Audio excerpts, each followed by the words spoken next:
Абайдың 10-шы қара сөзі. Біреулер Құдайдан бала тілейді. Ол баланы не қылады? Өлсем, орнымды бассын дейді, артымнан Құран оқысын дейді. Қартайған күнімде асырасын дейді. Осыдан басқасы бар ма? Бала орнымды бассын демек не сөз? Өзіңнен қалған дүние иесіз қалар дейсің бе? Қалған дүниенің қамын сен жемек пе едің? Өліп бара жатқанда өзгеден қызғанып айтқаның ба? Өзгеге қимайтұғын сенің не қылған артықша орның бар еді. Баланың жақсысы қызық, жаманы күйік. Не түрлі боларын біліп сұрадың. Дүниеде өзіңнің көрген қорлығың аз болды ма? Өзіңнің қылған иттігің аз болды ма? Енді бір бала туғызып, оны да ит қылуға, оған да қорлық көрсетуге мұнша неге құмар болдың? Артымнан балам Құран оқысын десең, тірлікте өзіңнің жақсылық қылған кісің көп болса, кім Құран оқымайды? Егер жаманшылықты көп қылған болсаң, балаңның оқыған Құраны сені неге жеткізеді?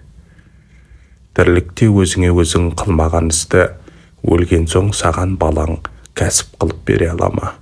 Ақырет үшін баланың тілегенінің балам жасында өлсін дегенің.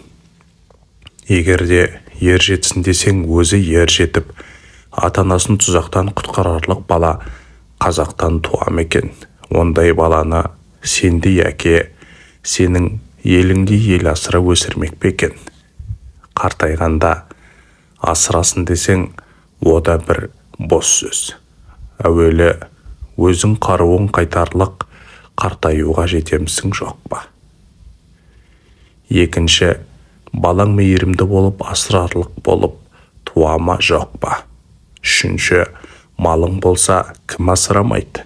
Малың жоқ болса қай асырау толымды болады? Баланың мал табарлары бар, мал шашарлары болар, ол да екі талай. Қош, Құдай тағала бала берді. Оны өзің жақсы асырай білесің бе?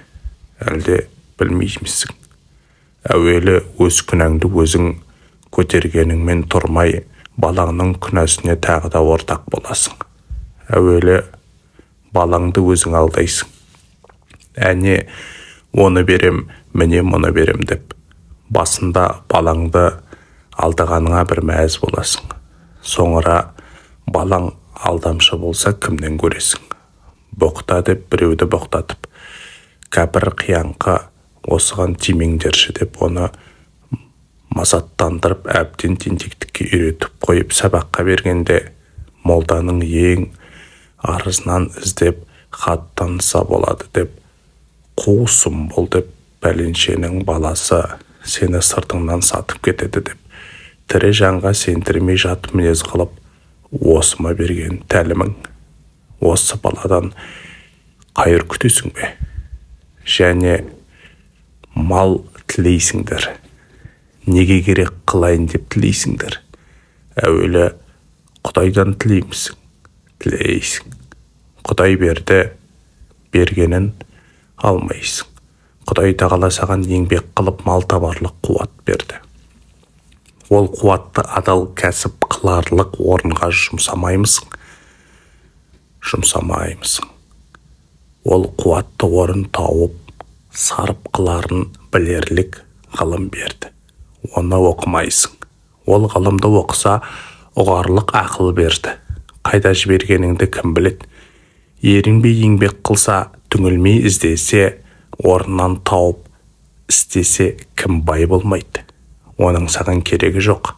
Сенікі біреуден қорқытып алсаң, біреуден жалынып алсаң, біреуден алдап алсаң болғаны іздегенің сол.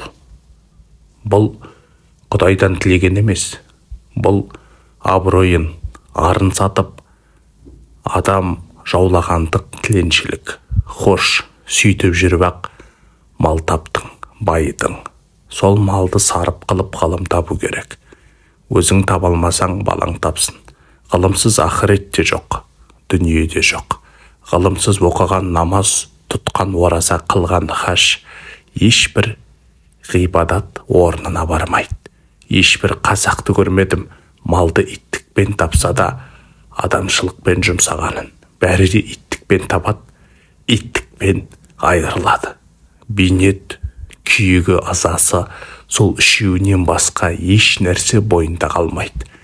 Барында баймын деп мақтанады, жоғында мағанда баяғыда мал бете-бете деп мақтанады.